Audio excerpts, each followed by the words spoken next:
I chose this program because upon graduation, not only is there an array of job opportunities for me, but also to be introduced and be accredited into the Chartered Institute of Personal Development is a huge step for my future career goals.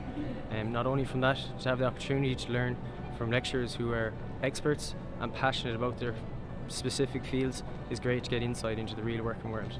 And I chose an NYG in Galway because it's of its great reputation and academic excellence. I would like to develop my professional skills and understanding of human resource management to direct my career in this field. So I've been working in this area for about 20 years, and the master's program is a very good quality program, but the one criticism that students have made consistently is that they come out very highly academically qualified but with no experience. So they're in that catch-22 where they're going for jobs that they're academically qualified for, but they're getting knocked back because they don't have the practical experience. So this will give them both, which is fantastic.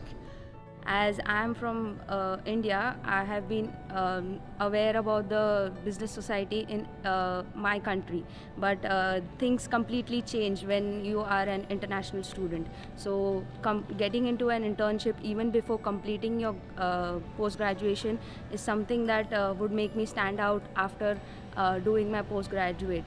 I think it's not really important, it's essential, because when you are in a different country, you definitely have to understand how do they work in this country, what is different about their culture, and that's a huge opportunity for you to settle in the country, for you to learn new things, for you to gain new skills. So that's definitely one huge thing to do when you are an international student in Ireland.